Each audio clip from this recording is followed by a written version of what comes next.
So welcome everyone. This is our fourth and last session of March 8th for the Best of EVO 2025. And our next session is Let's Go Green, integrating environmental sustainability into English language teaching with, it's a new session actually, and would like to welcome Carmen and her co-moderator Heidi to start your presentation. Thank you. Thank you, Rose. Thank you, everybody. Right now, we are sharing the QR code with everybody. So in case you want to explore a little bit more, it's right here.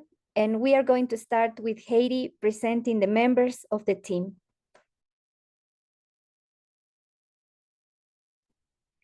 Thank you, and good morning, everyone.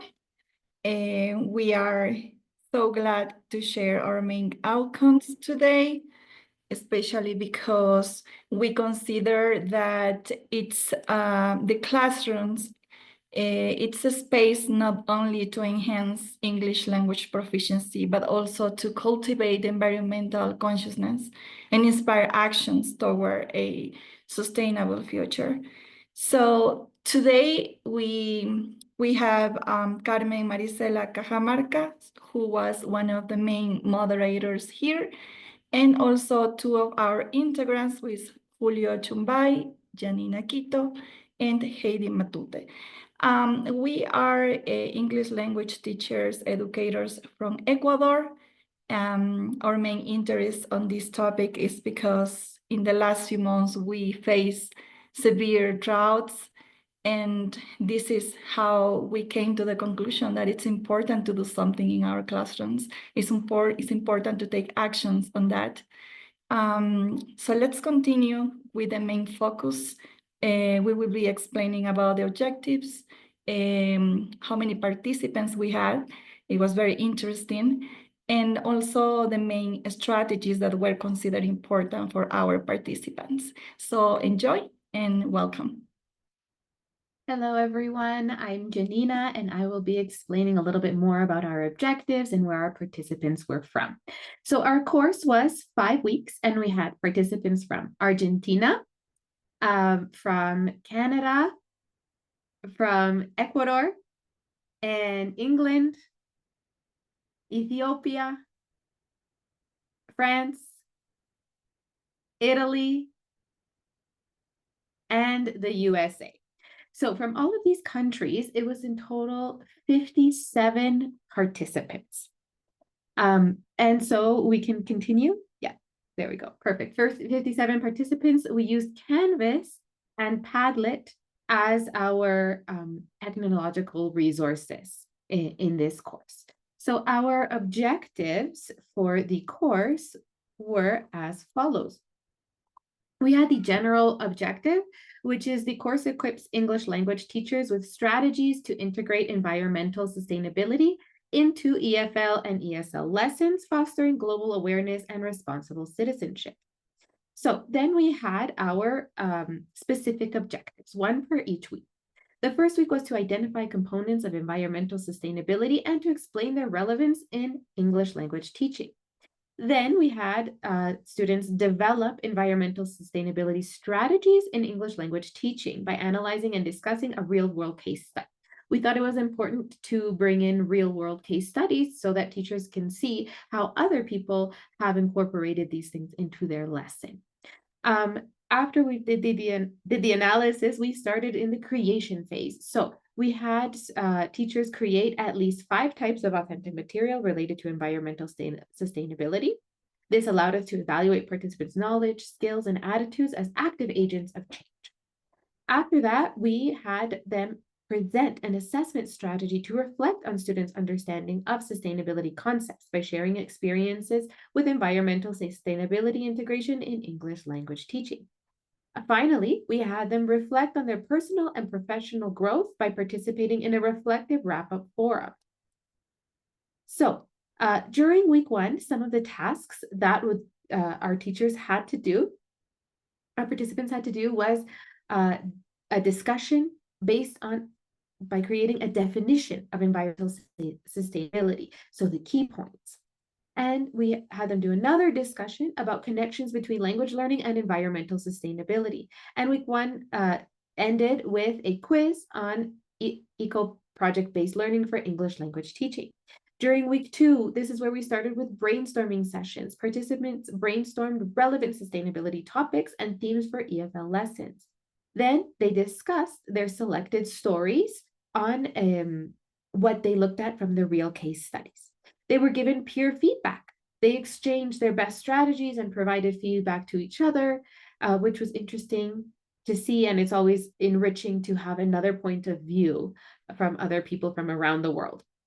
Then we started with the lesson plan development, where participants worked individually or in pairs to develop lesson plans that integrate sustainability into their chosen topics.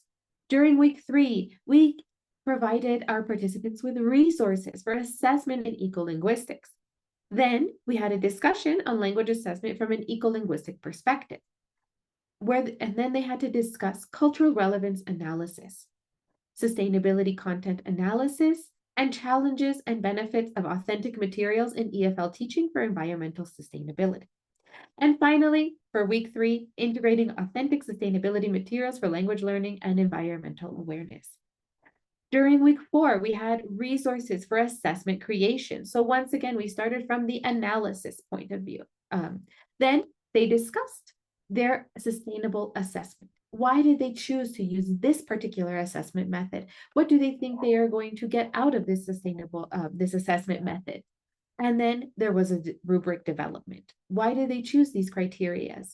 And finally, a self-reflection on integrating sustainability. So how well do they feel that they could do this? Or if they were able to do this, how well did they think that they do this? What can they make or get better at for next time? And finally, there was a personal reflection infographic, which guided participants through a reflective exercise to identify their key takeaways and areas for growth. And they engaged in and gave feedback to other participants. And finally, we had the Let's Go Green final survey and the EVO final survey.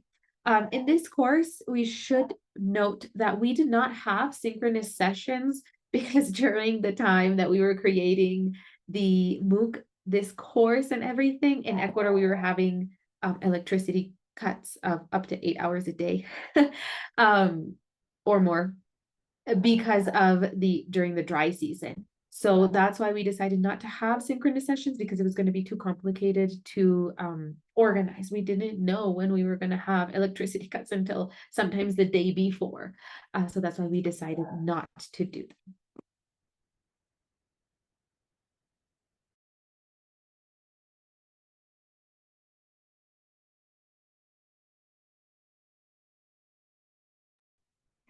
Julito.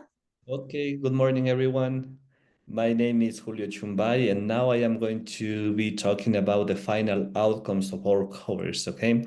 So the final outcomes were done based on the insights, based on the responses that our participants did in a survey, because at the end of the course, we did a survey. So those answers serve us to have the final outcomes. So some our participants says that integrating sustainability into English classes is a good idea because it promotes at the same time to acquire English and at the same time to be aware about what is happening with our planet. And so taking that into account, we divided the final outcomes in two groups. The first one is educational goals, and the second one is the implementation strategies. Focusing on the first one, educational goals, we have three subgroups. The first one is awareness of environmental issues through English. As said, people say that integrated environmental topics into English classes, for example, discussions on climate change and pollution, and maybe talking about how to conserve our planet, provides or give students and teachers to create awareness about environmental issues. The second part was talking about responsibility using English to advocate, right? So in this case, they say that we as teachers need to develop, for example, communication skills. Maybe our students can write persuasive essays. They also can create speeches so that they can advocate and express their opinions to promote responsible actions to take care of our planet. The third one is critical thinking, okay? Our participants say that if we involve our students, for example, in problem-solving discussions, we are going to help our students not only like helping them improve their language skills, not only to talk about environmental issues, but also to give like actions, right? Okay, so in these cases, our students can propose some kind of solution. So in that way, they are like are developing critical thinking skills. Those were like the three components that we had in the educational goals. The second one was the implementation strategies. In the first case, they say that eco-friendly resources to teach English could be a good example, a good model to have awareness about what is happening with our planet, right? So they say like if we use sustainable materials, like having or incorporating digital books instead of physical books could be a good strategy, for example. Also, they say that as we live like in a digital era, we can use online exercises or we can use recycled papers. So for example, some teachers used to make a lot of copies, right, to give our students. And in that case, maybe we can recycle those materials so that we can show our students that we can, from the classroom, we can promote eco-friendly learning practices. This is what I say. The other category that we have is real work examples, like using authentic English materials.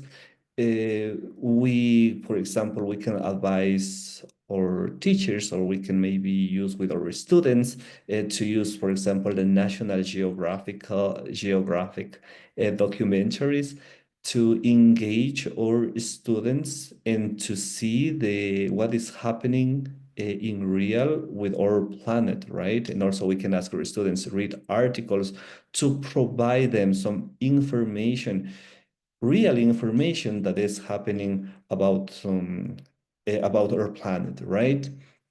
For example, in our case, I think in week number 3, we include some readings related to what is happening in our local community here in Cuenca, for example. Cuenca is a city located in South Ecuador. And so as Yanina mentioned, we suffer droughts, right? And we had energy cuts. So for us, it was like a real problem, right? And that topic was very interesting so that we were like showing the world that in our country is happening this and that can happen in any other country, right? And so that was like the idea to use this kind of authentic material in English. In this way, we can help teachers, students to be aware and to do something in order to take nature. Okay, and the final subgroup that we have was related to informed decision making. And so here one strategy that we see that can be done, for example, in our classrooms was like role playing, okay? Our participants say that role plays, for example, in a role play, one student can take a role as a policymaker, other could be the activist, other can be the business leader, right? And so in that case, we can simulate debates, maybe we can simulate negotiations, and students through those can express their opinions, and then they can justify some decisions, and also they can propose some solutions in order to in order to in order to help uh, help in order to help care of our planet. Okay, and so those two subgroups, as I said, were basically the information that we obtained from the survey. And as we can see through our course, we were able to complete the goals that we established at the beginning, because participants were aware now that we can use effective strategies, that we can use authentic materials, we can involve critical thinking activities, and we can use, of course, sustainability educational practices into our class with two purposes. One, to help our students learn or improve their language skills, and also to help them to be aware about the problems that our planet is suffering now. So that's it. Thank you, Julito. And right now we are glad to share with you some of the lessons we learned in this experience.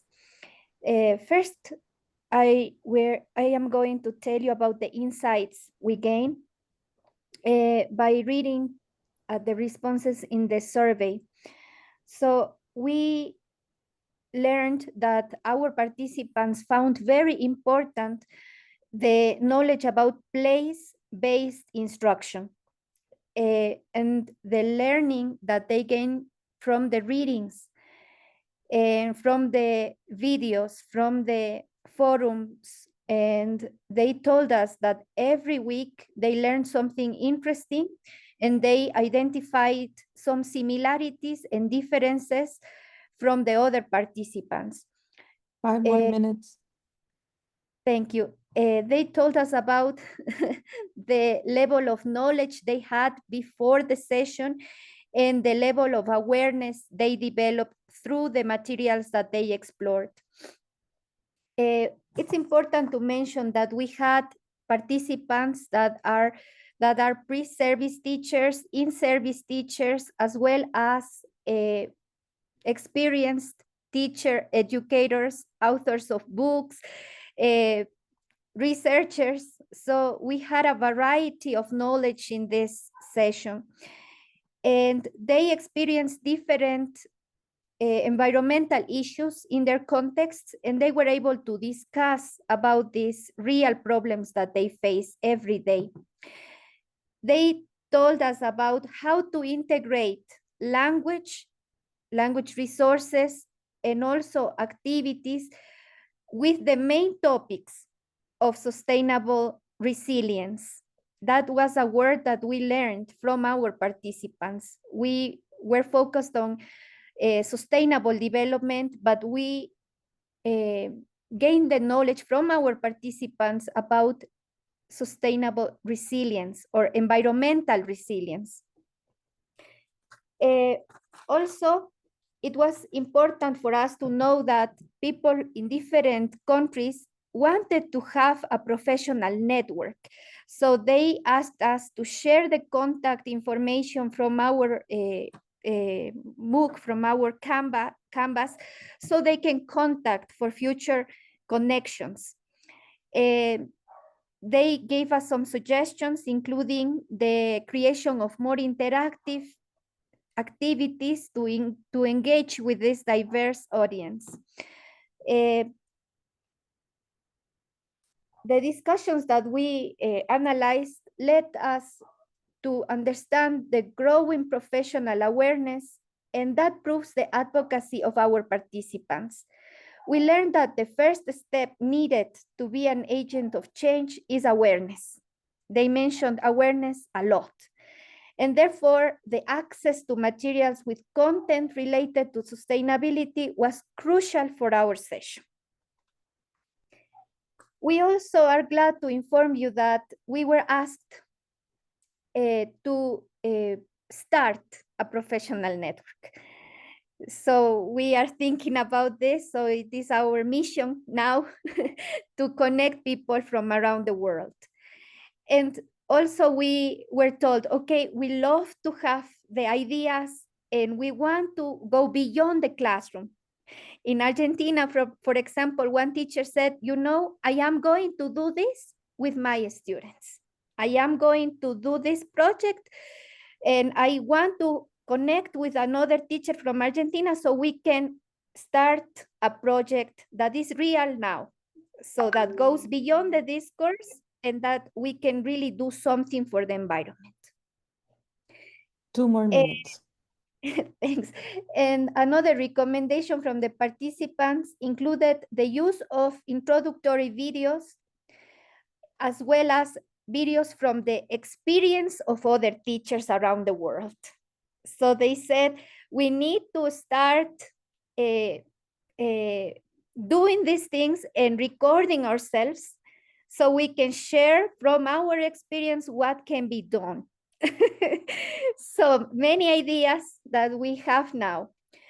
We think that this session can be improved, of course. It was our first time doing this, but we really loved working with people such as Gracia, who really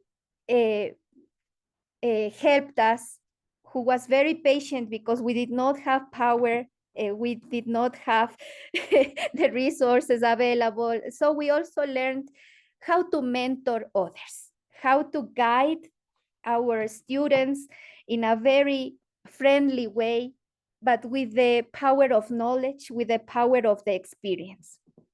So we learned a lot. And finally, with the responses that we analyzed, we are able to identify that our participants know now some key components of environmental sustainability. They really enjoyed and learned about how to use assessment in ecolinguistics.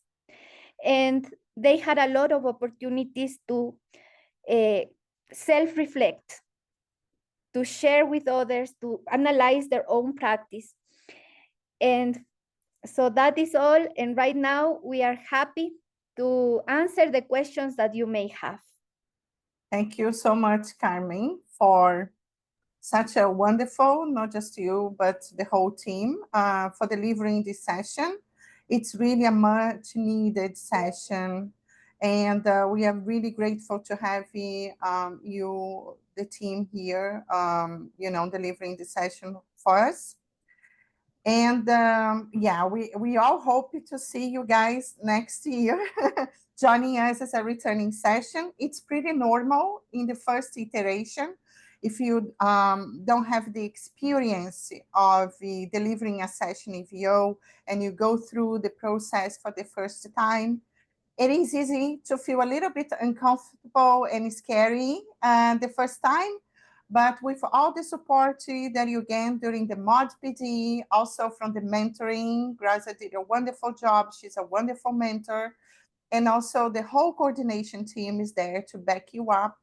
Of course, you guys is just going to improve and improve. Now we are glad that you had so many more ideas, and I am sure this is going to be a wonderful session, and we truly hope that you'll come back next year to join us. So we are open for question and answer. Is there any questions for the team? My dear co-coordinators. Yeah, go I have ahead, a please. question. And this is to the whole team. I'm really sorry to hear, and of course I had heard during the session too, that there were issues, I mean, really difficult issues related to your environment, which was also the topic of your session. And that made us really sad. But given that you might face such difficulties again, but there are also some suggestions about recording live meetings, among the moderators of this session beforehand, and then posting them rather than holding a live session directly with the participants. And given the feedback that you got, very positive feedback, and this is such a much needed topic, and the request for creating a network is a real one. Would you consider holding the session again.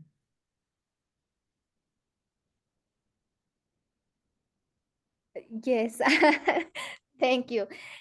Yes, we were discussing actually about how we can do it again for EVO, but also for our context in Ecuador, so we can have a blend system where we have the learning management system, but also face-to-face or in-person training with the teachers, so we can improve these first months and then launch again next year. So we really want to continue with this. Actually, we are in contact now with the teachers from Argentina, and they are cheering for more.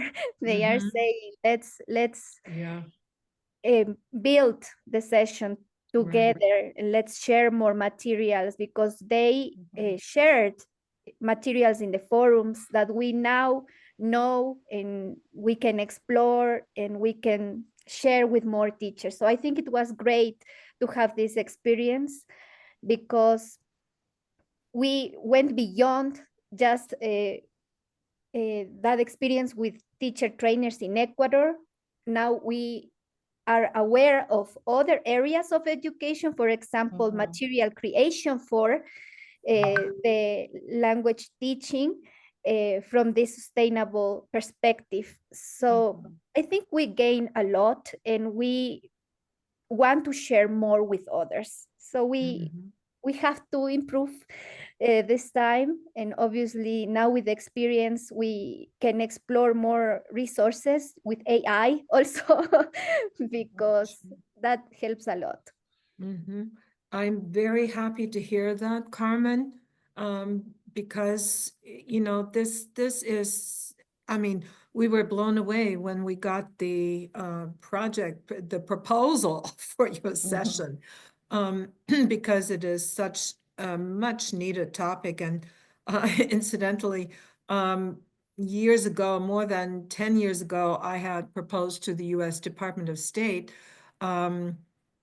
grant. We had done a grant before, which was over $1 million or so. And this one was going to be similar, but with the topic of sustainability. Unfortunately, it was not funded. So this topic was much needed back then and is even more needed now. So any help that EVO can give you, let us know. Okay, the CALIS also has a materials writers interest section, so consider TESOL resources. And if you're not sure who else could help, please let us know. We do have those connections as well. Okay. Thank you, Christine. And I would like to thank my team, because they were very supportive, very hardworking, and very inspiring. So our participants also, because they shared ideas, they make us grow. And I see now one of our mentors, Susan Haas-Lederman, and I would like to publicly say that we used a lot of her materials, because she has a lot of experience, and the goal, and I told her, the goal is to spread the word. And I know she's here now, and thank you, Susan. Thank you so much. Yes. Thank you. We thank you again and the team for your effort. I extend Christine's recommendation that you can count on us and count on the CALIS for more support. We are all here to continue supporting you. And I, for one, personally interested in being part of your network as well and keep in touch. So thank you so much. And we thank everyone who presented today, right? We are about to close our Best of EVO, the first day of our web conference that happens every year after our closing of EVO sessions.